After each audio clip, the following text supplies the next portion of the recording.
All right, so I'm sitting here with Samora Pinderhughes today.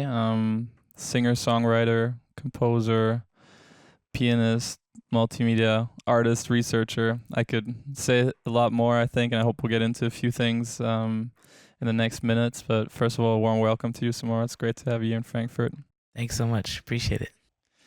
So we're Jazz Montez. We're a musical collective here in Frankfurt. We organize concerts, festivals, have a record label, and create different kinds of musical content. And we started a series called Jazz is Our Democracy, in which we delve into our conceptions of jazz music and how that relates to struggles and developments of democratic society.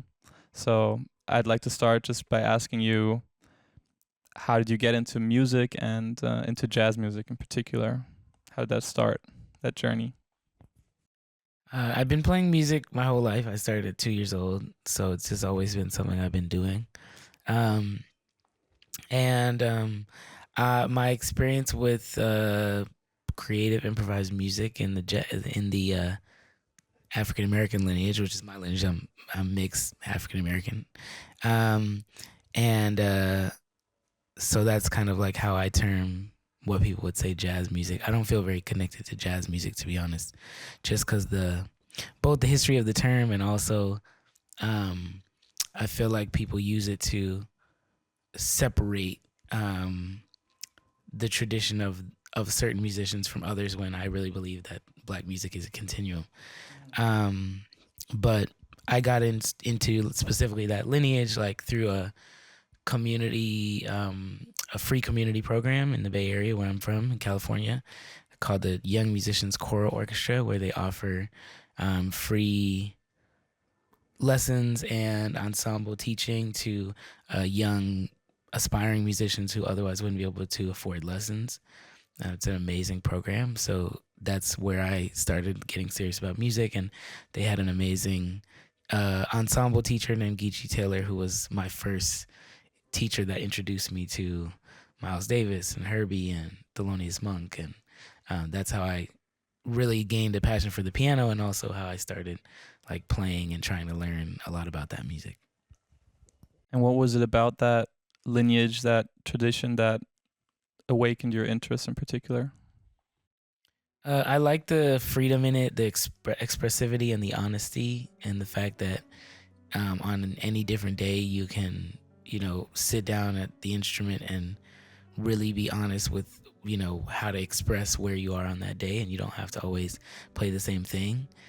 So I really like that. I love the community aspect of it, of being in an ensemble and, co-creating material together with other people, and building and constructing that work together, and having to engage in deep listening and like really learn how to build community through sound. So I think those are the things initially that I was really excited about. Um, and also just the music moved me a lot, just like listening to records. And it was kind of my first access to my own emotional inner world. You mentioned the community aspect of it and the practice of co-creating music together on the spot. Could you explain to us the kinds of, maybe what kinds of attitudes and mindsets that kind of practice requires for it to work out in a community setting? Yeah, I mean, I think, like I said, deep listening is the most important thing. Can you get into that? Explain what Yeah. it means. Yeah, I think it just means sublimating the ego to the extent that you can stop thinking about yourself and really start to listen deeply to what's happening around you. Being able to engage in conversation that is like multidimensional, and having, I guess, the patience to really delve as deep as possible into what's happening with the sound,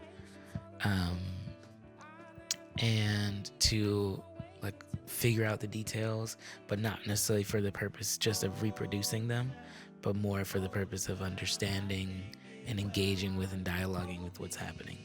So I think, part of that is having to do with training and discipline and, knowledge.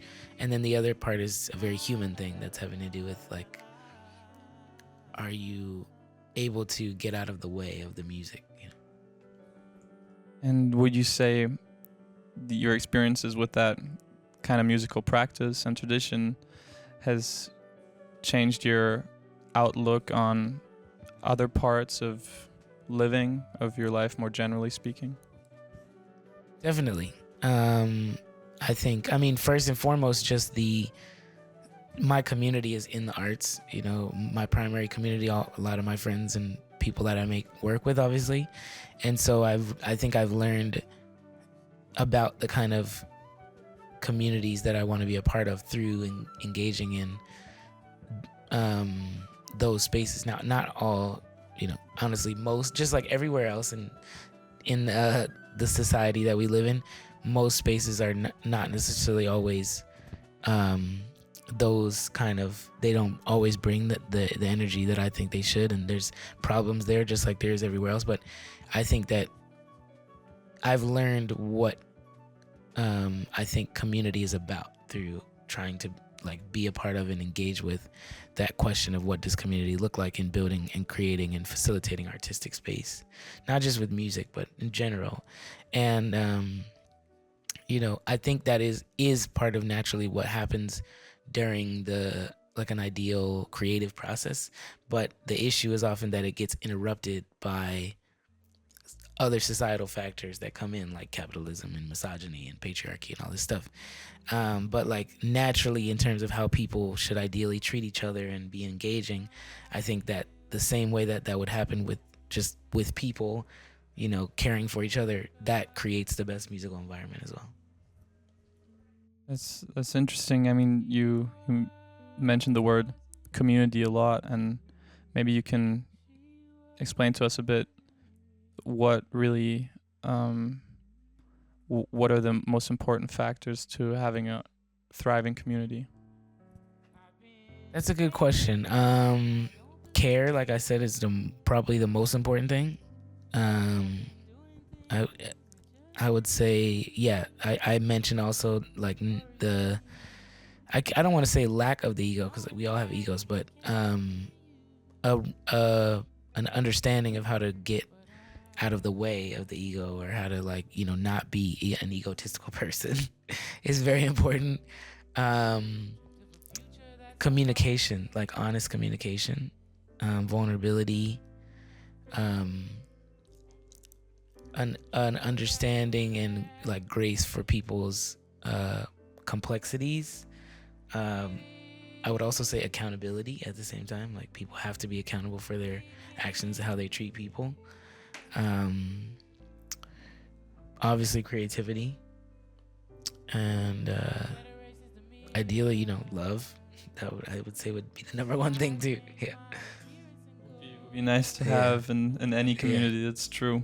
You mentioned some other factors that tend to get in the way and disturb that kind of energy, that are unfortunately quite present in our societies today.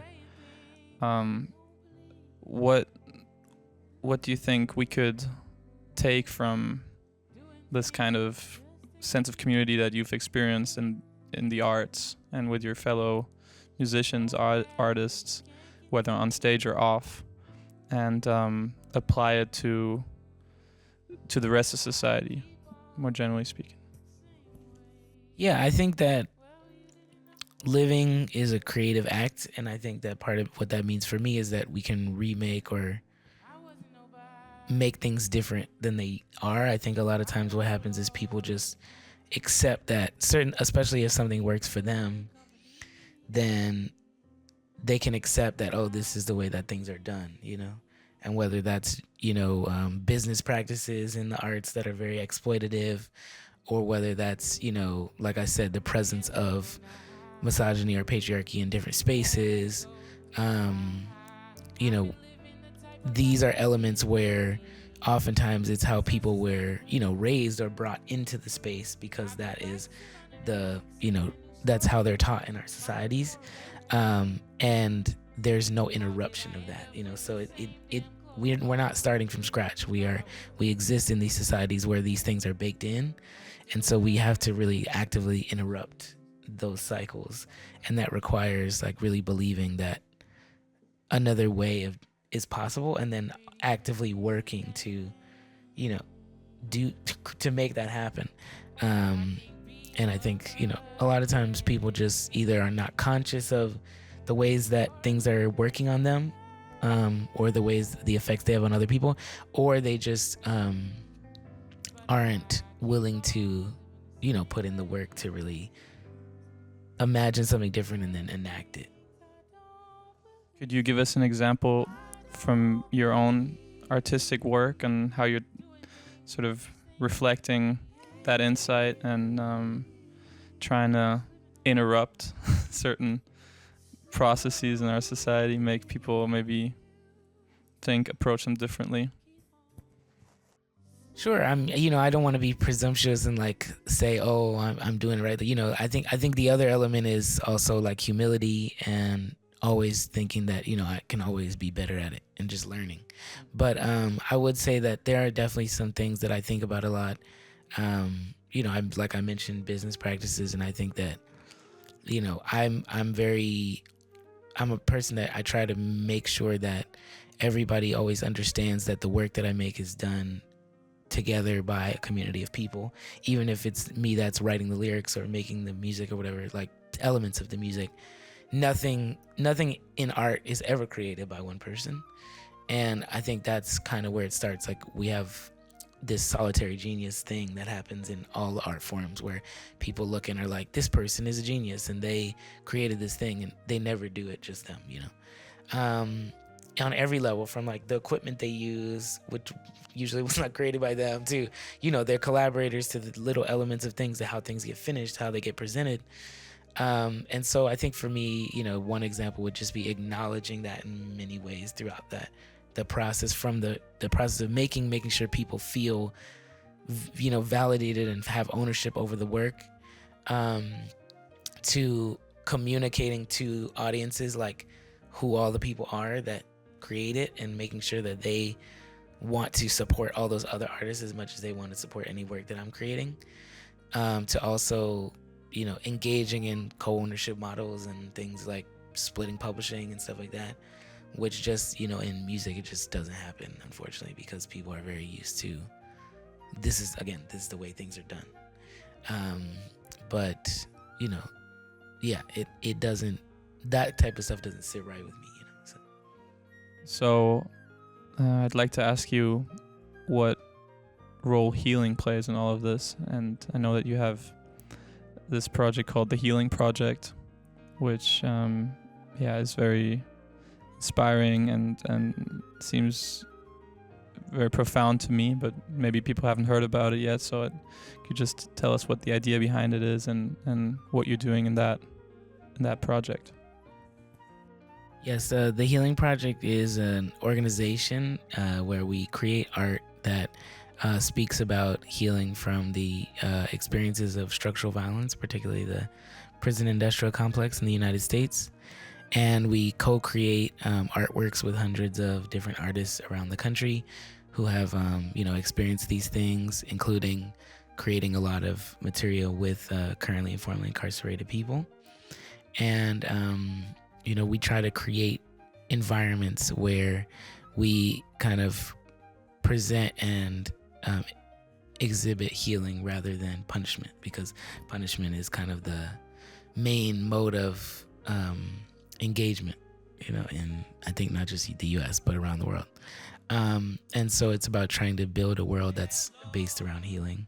And we do that in a lot of different ways. We do it through performance, exhibition, films, freedom campaigns for incarcerated people. A million different things, but it's really just a way to try to like bring people together around this concept of healing. Just for people who might not be familiar with the term here in Germany or other places, what do you mean by the prison industrial complex in the U.S.? Just briefly.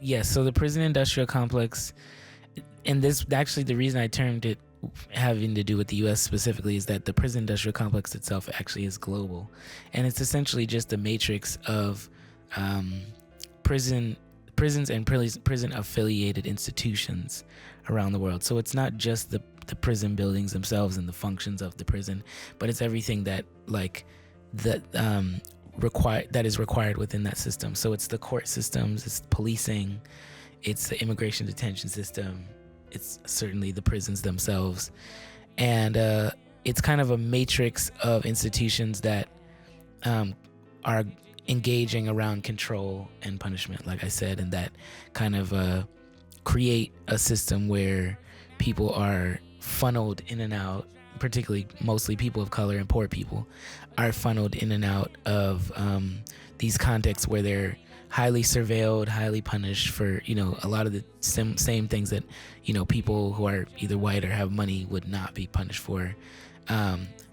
Very specific things are being policed and being termed as criminal, and other things like wage theft and militarization and state violence are not. And so it's kind of the ways that we define as a world, like what is morally wrong and right. And as people, as humans, we understand that that's actually not quite really what morality actually is. But we have built our world in such a way that we essentially define goodness within the matrix of the prison. And I don't think we all really realize that, because we kind of take it for granted. But that's what I mean by the prison industrial complex. And there's an economic aspect to it as well, right? Which is, a lot of industries are linked to that. Would you like to get into that as well, like that? Yeah. I'm glad you brought that up too. Yes, it's also the capitalist element of it as well. That a lot of industries, as you said, are they use prison labor. And not just use prison labor, but also they benefit in many different ways from those institutions around imprisonment. It's everything from private prisons and detention centers to companies that directly, use incarcerated workers who are either never paid or barely paid to create, everything from toiletries to clothing to, all different types of stuff. So it's, it's all those different kind of things. Yeah. So how, in the way that you envision it, how could a society look like that aims at healing rather than punishment?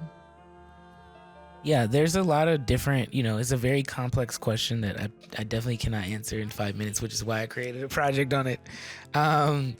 Because it requires so many different factors and so many different changes. I think that, Ruth Wilson Gilmore, who's an abolitionist theorist who I love and writer, she says with abolition we change everything, and I really love that, because at once it's very complex and it's also very easy. I think part of what people can think, it's very complicated, well, it's really not worth tackling, but it actually means that in whatever industry or wherever you are, you actually have something you can do. You don't really have to, you can also extend outward and protest and create new systems and things, but it's also like carceral logic is in every space you're in. It's in every job, workplace. It's certainly in the systems that we participate in, So I think, there's obviously some very base level elements that are required in order for that kind of society to exist. Mainly people's basic needs have to be met. So they have to have healthcare, which here I think is more taken for granted than where I'm at, unfortunately, in the U.S. But they have to have healthcare, they have to have housing, they have to have jobs that both pay the wages that allow them to live, but also that have meaning, which is important. And we don't really think, some of us have the grace to be able to do that, others don't. They have to be able to have not just physical healthcare, but mental healthcare as well, I really believe in. So there's all these different elements that are base level, and then you have what I think I'm trying to work with in the Healing Project, which is that a lot of the things that happen in society, or the ways that people harm others actually directly comes from the ways that they've been harmed and the things that they've experienced in their life that they haven't really had the structures that have allowed them to really process any of it, and then they're just like spilling it out on other people. And so, you know, that's emotional work, and it's sustained work. It doesn't happen in a day. And so I think that in a sense can be the space of the artist, because, you know, a lot of those other things, like, you know, jobs, like those are very brass tacks things that, you know, need to be provided in other ways. But when it comes to like matters of the heart and matters of the mind and psychology and stuff, obviously, again, that does go back to these other frameworks of healing that we do engage with in the project as well, like mental health care, like, you know, spiritual frameworks, and also things like meditation and breath work and all these different things. There's so many different possibilities, but a lot of it is about just engaging in like in one's inner world in safe space. And it's very few and far between that I think people are able to have that in general, and then certainly to have that space collectively. And so I think a lot of what we try to do is we try to like create the feeling of those spaces through the art, and then also allow other people to see that they can create those spaces for themselves. All right, cool. Well, yeah. Thanks so much, Samora. I think just one last question. Is there anything that we as like regular non-artists, I would call ourselves now, could do in your view to promote healing in society? Or are there any like anything that you can give us as an advice from having studied the subject so deeply? Sure. I mean, number one, you know, even just based on what you just said, I would say like approach every element of your life as a creative practice that can be reimagined. I think that would open up a whole set of possibilities. I think that, you know, engage with, you know, your country and your world with the principled and moral stances that have to do with, you know, certainly like breaking down the violences that happen to people. So I think that, you know, particularly right now, you're working in whatever way you can to end the prison industrial complex, and also to end, you know, things like global militarism, I think are really important right now.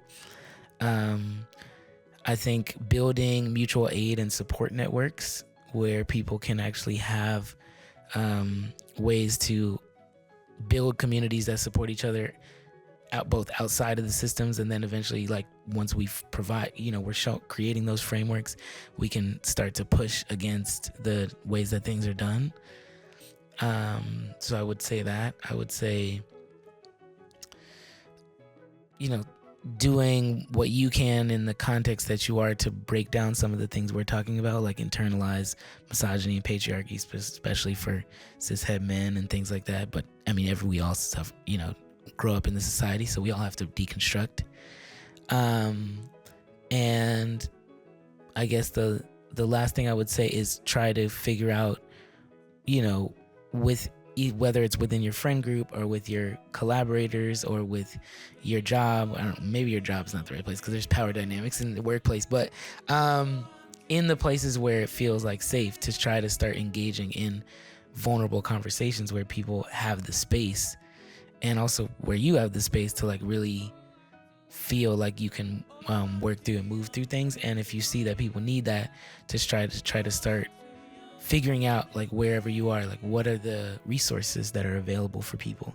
Because I think a lot of times people just accept when there's like a lack of something, they're just like, oh, this doesn't exist, and they don't really search for it, and they just accept that this is the way things are. So I think, you know, really, if you see something that's missing, you know, the first step is to look for where it is, because some people might be doing it you don't know. And then if it's not there, then you have to create it. Well, thanks so much, Samora. It's a pleasure having you and talking to you. And yeah, all the best with all your future projects. Appreciate it. Thank you so much. All right.